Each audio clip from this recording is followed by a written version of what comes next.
32 minutos. Bueno, entre las novedades del proceso electoral que se nos vienen, apareció el voto joven. Sí.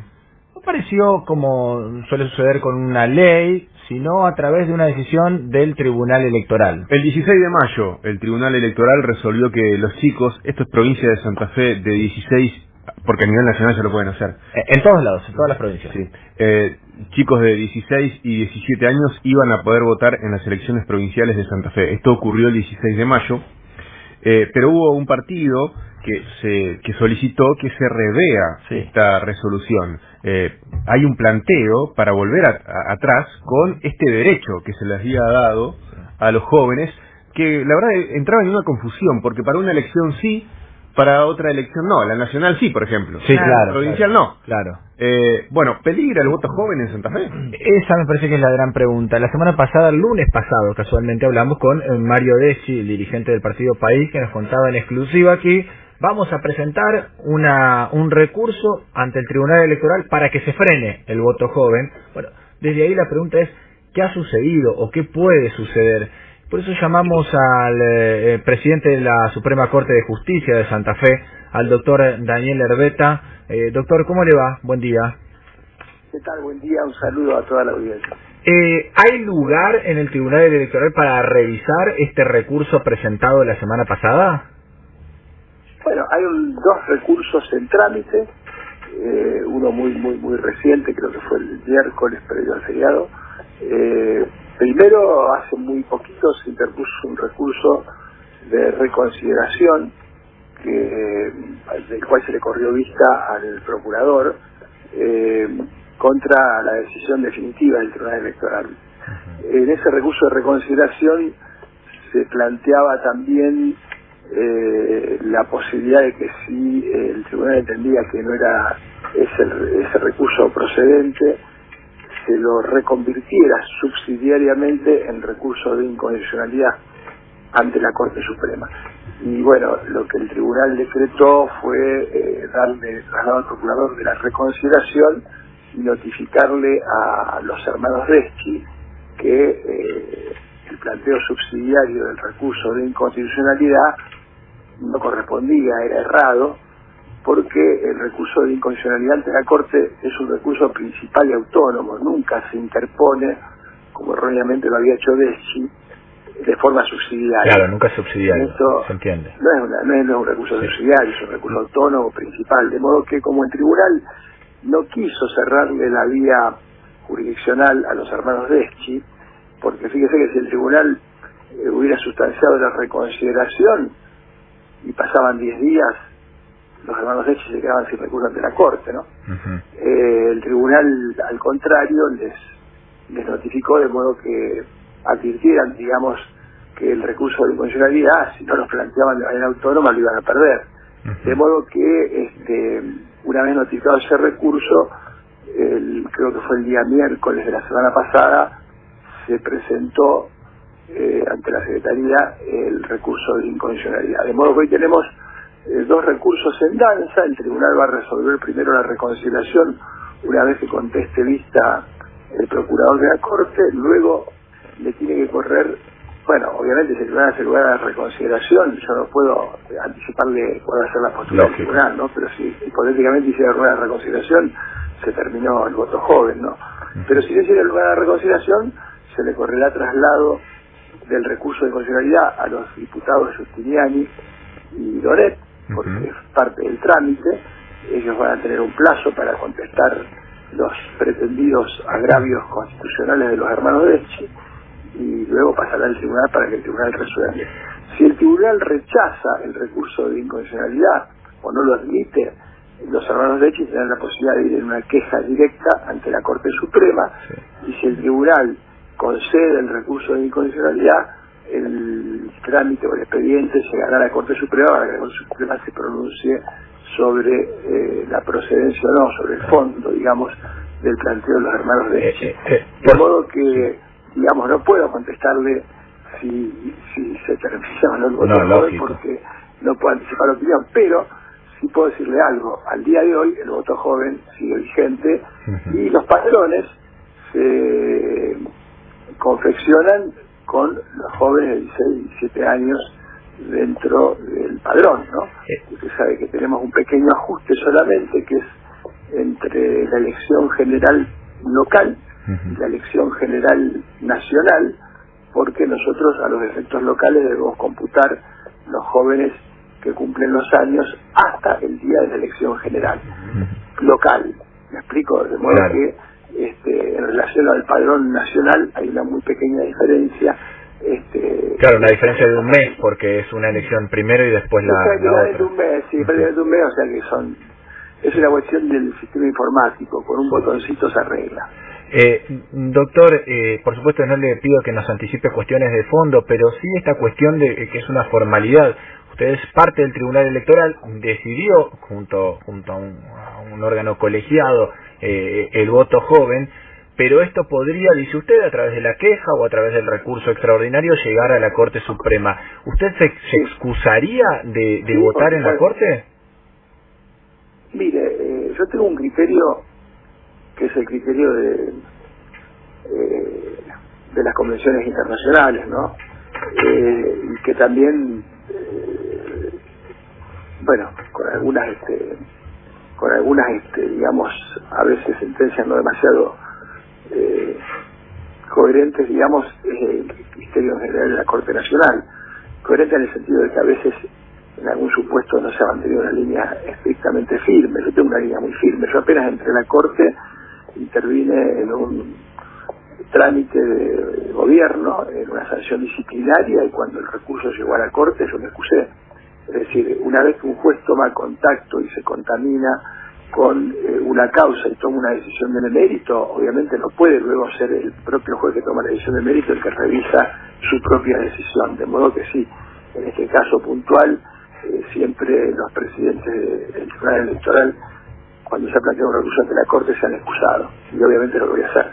De modo que la Corte va a quedar integrada con 5 miembros. Doctor Orbeta, ¿y qué tiempos corren, teniendo en cuenta, bueno, las pasos que ya se nos vienen encima y lo que es armar todo el cronograma? También dependen de las partes, porque yo tengo que esperar ahora la respuesta del doctor Barraguirre. No tiene obligación de contestar en 24 horas. Tengo que esperar, luego, si eventualmente hubiera trámite del recurso de inconstitucionalidad, tienen 10 días y uno de gracias. Los diputados pueden tomarse 5, pueden tomarse 3, pueden tomarse 4, pueden tomarse hasta el día 11, ¿me explico? Entonces, estamos hablando de días hábiles, entonces los plazos son muy difíciles, pero calculo que antes de que estén las elecciones seguramente estará resuelto definitivamente el tema y se podrá tener claridad respecto a cuál es la suerte de estos recursos. Claro. Contrario a lo que se podría pensar, si el voto joven corre, si se hace, es más fácil que si no se hace hoy, porque es tomar los padrones electorales nacionales y hacer ese pequeño reajuste que nos decía usted, doctor. Ahora, si no se hace, hay que confeccionar. Un problema porque obviamente va a haber que trabajar mucho para deshacer lo que ya estaba hecho, ¿no? Y muy sobre la hora. El problema es si se llega, digo, porque tenés que borrar 84.000 jóvenes de 16 y 17 años del padrón. Bueno, ese es un tema operativo y veremos. No nos vamos a anticipar, digamos, a los acontecimientos, pero me parece que la discusión acá es otra, porque hay toda una cuestión de discusión técnica, digamos, si se quiere. Nosotros hemos privilegiado un tema que tiene que ver con, le digo lo que hemos dicho, por eso lo puedo decir, que tiene que ver con la ampliación de derechos de una minoría, en este caso discriminada, porque esto es lo que a veces no se entiende. Un tribunal electoral no es un órgano administrativo. Yo no sé a quién se le ocurrió decir que es un órgano administrativo.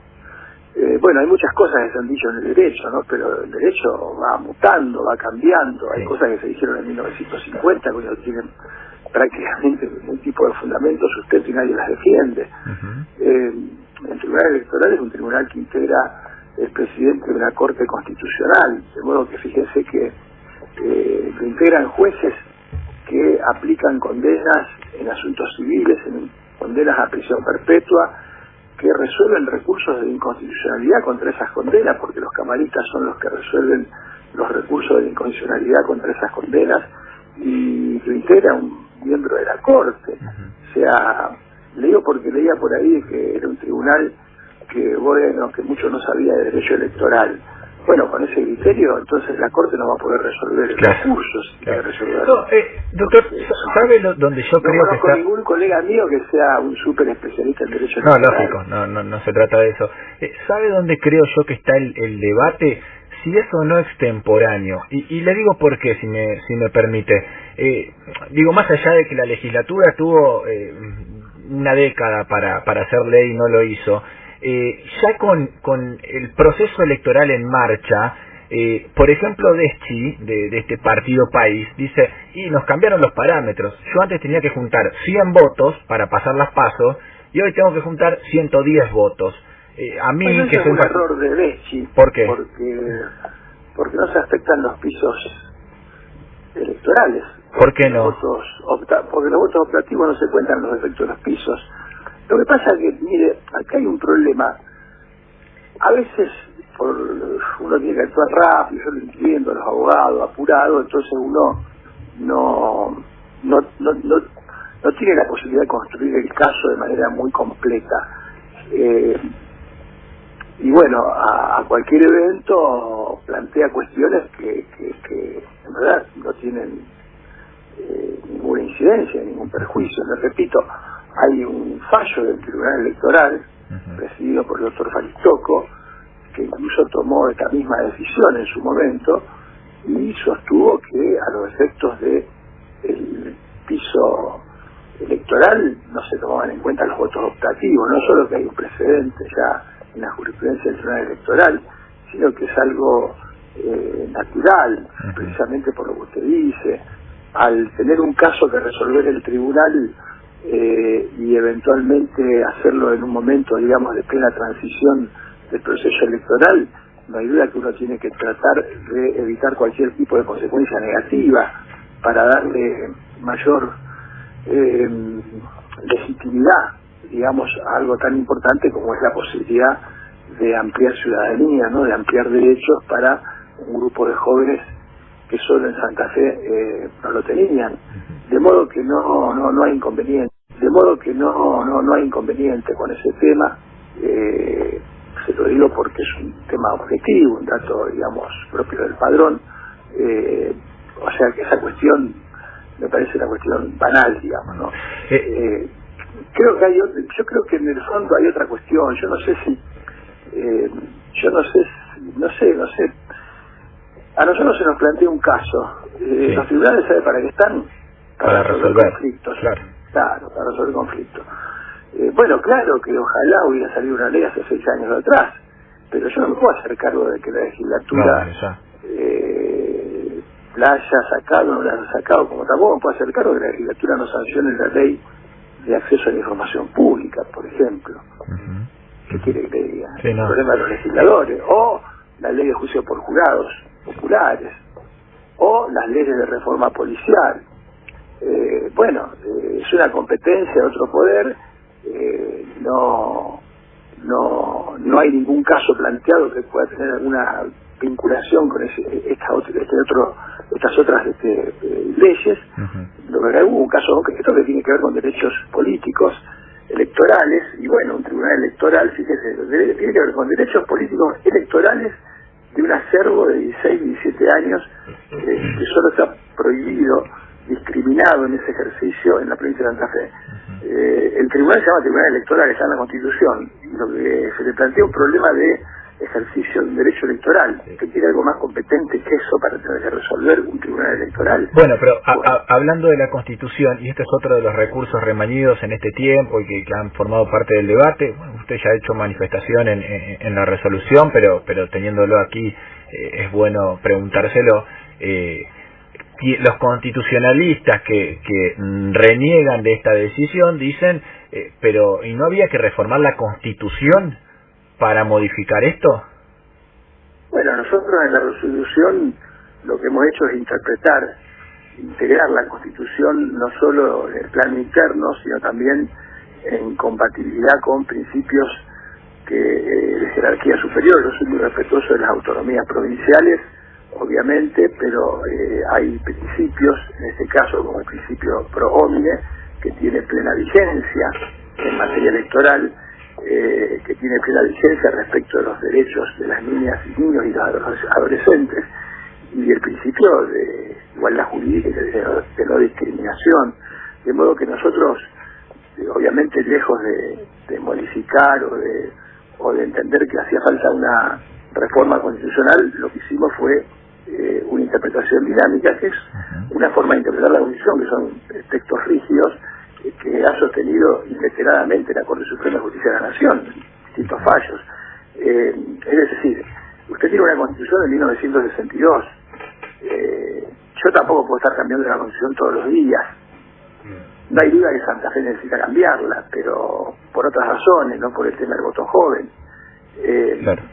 Sí, lo que pasa... No puedo cambiar la Constitución todos los días, yo que tengo que hacer una interpretación dinámica. ¿Qué significa esto? La ley es un texto que no puedo interpretar por fuera de un contexto. El contexto cambia incluso normativamente, entonces yo tengo que incorporar esto que en el 62 no existía, incorporarlo en la interpretación, y esto me permite, digamos, habilitar el voto joven. Es la tarea de ustedes interpretar las leyes, por supuesto. Ahora, el artículo 29 de la Constitución dice: los electores son los que hayan cumplido 18 años. Digo, es muy claro y el artículo 6 de la Constitución. Claro, bueno, es que hay distintas, miren, hay distintas opciones valorativas de las que parte un intérprete en materia de derecho. Por eso usted habrá visto de que frente a un mismo caso a veces hay más de un criterio, ¿no? La famosa historia de las dos bibliotecas. Bueno, obviamente hay una interpretación que petrifica, cristaliza el derecho y se queda, digamos, en los registros del pasado, atado a la literalidad de un texto, y hay una interpretación más dinámica, que es la que sostiene hoy prácticamente todo el constitucionalismo argentino, en donde lo que se hace es integrar el texto a otras normas constitucionales, incluso con vigencia y de jerarquía superior, y en donde además se integra el texto en función de una válvula o una cláusula de escape, como es usted me menciona el artículo 29 de la Constitución Provincial, y yo le digo el artículo 6 de la misma Constitución, dice que ningún santafesino puede tener menos derechos que lo que tienen el resto de los habitantes de la República Argentina. Sí, bueno, es un poco más general eso, ¿no? Digo. En ese sentido no existía el principio pro homine. Sí. No, bueno, pero en ese sentido yo con 16 años hubiese ido a votar en la elección anterior diciendo, yo amparado en el artículo 6, yo digo, es muy amplio ese... No, la elección anterior ya pasó, es un caso ya agotado, usted no puede aplicarlo retroactivamente. Pero le vuelvo a repetir, el fallo ha merecido comentarios muy positivos. Sí, sí.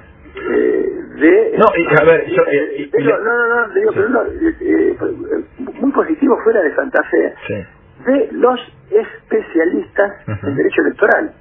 Por ejemplo, de quien fuera director nacional electoral por años, director de la maestría en Derecho Electoral de la UBA, experto en Derecho Electoral, veedor internacional de Derecho Electoral, el doctor Alejandro Tulio.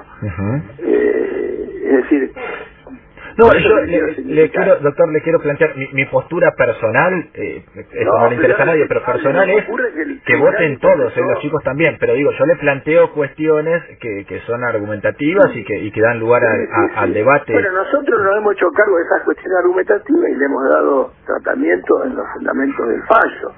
Uno podrá compartirlos o no, y por eso está la posibilidad de que el fallo sea revisado. ¿Cree que hay cuestiones políticas detrás de esto? Digo, que hay intereses políticos, no me conviene que voten, sí me conviene que voten los chicos más jóvenes. Sí, no creo, porque, a ver, sería muy...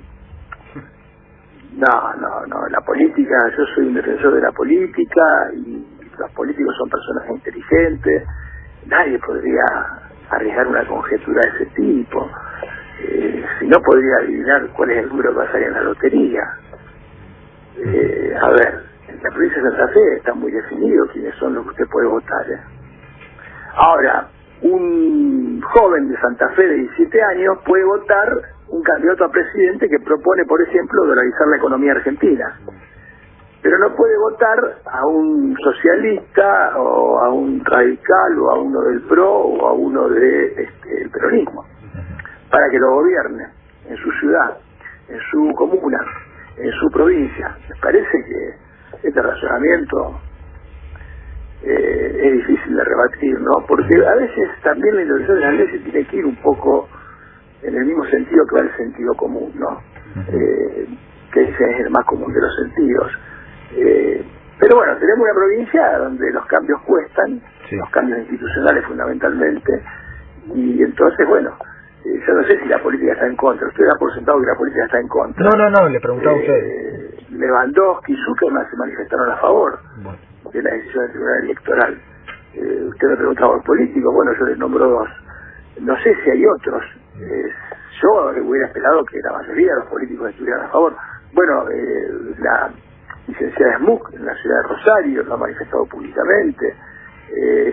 Digamos, no sé, realmente tampoco yo puedo dictar un fallo en función de lo que le guste o no a la política. Mire, si algo me ha caracterizado es la absoluta independencia que tengo para resolver un asunto, desde que estoy en la Corte, que es el único tribunal que integré, porque después ejercí muchos años en la profesión. Doctor Herbeta, le agradecemos por estos minutos. Entonces, para sintetizar, la cuestión ahora la tiene el procurador, resuelve el procurador y después vuelve al tribunal. Claro, vuelve al tribunal. El procurador se le corrió vista el día miércoles previo al feriado, así que bueno, yo calculo que en el curso de esta semana ya estará contestado el traslado. Sí, bueno, esperaremos entonces la resolución, porque por supuesto hay muchos chicos, hay quien no le interesa y hay muchos chicos que están pendientes de saber si van a votar o no. El voto es optativo, por eso le digo que también es una conjetura, ¿no? Yo no puedo saber a quién va a votar, lógico. No sabemos cuántos ni a quiénes pueden llegar a votar pueden ir a esos votos, pero sí sabemos que esos chicos pueden votar a los que todos ya sabemos que por lo menos en algunos espacios están definidos como candidatos a presidente y en otros están los que irán a las PASO, ¿no? Es que ese es el tema, doctor. Uno siente como que hay cierto temor hacia dónde van esos votos y a que definan una elección. Pero no es el debate, me parece. El debate tiene que ser la cuestión de fondo. Si, a ver, ¿está bien o no que voten los chicos? ¿Está bien o no que lo decida un tribunal electoral y no la legislatura? Me parece que esa tiene que ser la cuestión, más allá de lo demás son especulaciones. No, me parece, sí, a ver, entiendo que hay una preocupación extra jurídica que tendrá que ver a lo mejor con la incertidumbre, ¿no? Pero vuelvo a repetir, es muy difícil que los jóvenes, es imposible, digamos, pronosticar. Sí creo que la cuestión está centrada en los dos puntos que usted está mencionando, no hay ninguna duda. Muchísimas gracias, doctor, hasta luego. Un abrazo, saludos.